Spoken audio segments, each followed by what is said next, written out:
Alright, so what is going on, guys? Doing something different? Not by, like, me wanting to. Well, I've always watched NXT, but I don't really like to review it. The reason I have to, well, the reason I'm going to is because I couldn't watch Lucha Underground tonight. Because, I don't know, like, it wouldn't let me watch it. So, I decided I'm going to watch some wrestling, so I did, and I watched NXT, and, it was pretty good this week. So the first match, so we're gonna review it. So the first match was, Enzo Amore and Colin Cassidy, my favorite in NXT, my favorite tag team in NXT, with American Alpha, Jason Jordan, and Chad Gable, versus Blake and Murphy, and Dash Wilder and Chad Dawson, I think that's their names. I like them, but I just don't ever remember them. Even though they're the tag team champions, I just don't remember. So the match was good. Enzo Amore, I love it when he gets freaking launched off the top rope. Chad Gable got destroyed. If I could kept him in the ring forever. I'm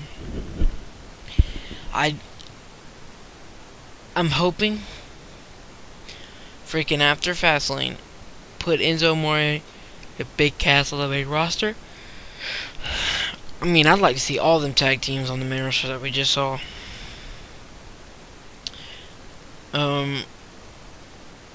Jason Jordan is fucking crazy. He hit that belly-to-belly suplex and launched that Joker. I don't know who it was at that point, but he launched him halfway across the fucking ring. The one thing I would have to say about American Alpha is I do not like their finisher. All it is a sidewalk slam in the air. I don't like it. I think it should be a little bit different. Something else should happen instead of just throwing him in there and Gable just kind of holding on to him and letting him fall. I don't think that's very good finisher, but it does work for them. So I don't know what to say with that finisher. But Enzo Amore, Big Cass, Jason Jordan, Chad Gable win. And that sets up our next match. And I believe it's the... yeah, we get to see Diana Pazzazu. She was on TNA a couple weeks ago. Now she's on NXT. She flip-flops. But, she got some mic time, actually. Then Dana Brooke and Emma they start going back and forth, saying she can't beat Alexa. But the match actually was pretty good. Diana put up a little bit of a fight, but Alexa is way too good. The fucking strikes, that roundhouse kick, dude, was fucking insane. So Asuka wins, and it was a pretty good match. All the divas that are on the main roster now, the ones that came from NXT, were so much better in NXT. To me, Charlotte, I never thought was this bad until I saw her on Raw, and she's terrible. Becky Lynch is fine. Sasha Banks is awesome, but fucking Charlotte, what happened to her? I'm hoping when Bayley goes up, and when Asuka goes up, and Nia Jax and Carmella go up, they don't freaking suck like Charlotte does. So yeah, we go to our next match, and one of my favorites in wrestling, period, Alex Riley has a match versus the Perfect 10, the most fucking charismatic motherfucker ever, Ty Dillinger, and it was a good match. I don't like the outcome of it. Why bring back Alex Riley if you're gonna make him lose? I do know that I thought he knocked out Ty Dillinger at one point. He came up, instead of with a clothesline, he just straight punched him in the fucking jaw. I was like, oh, yep, he's dead. He's done. But Ty Dillinger wins with their roll-up. I didn't understand why he lost. Why Alex Riley lost. He just came back. He's looking jacked, looking different, got a new gimmick, everything, and he loses. What a better way to have a match and to kind of push somebody than let him lose. Ty Dillinger, though, he's been around for a while now, I think. Why not push him a little bit more? He did get the win, but I don't think it really meant anything because that's actually his only like second match back in like 3 or 5 weeks. So I don't think it really meant anything for that win. I don't think it's gonna help him none because the dude's already got the fans behind him. His 10 thing is crazy good. I don't think he needs help getting pushed because I think he can do that all himself because he's really that over with the fans. Some people were chanting, "Let's go Riley, Riley sucks," so I really don't know.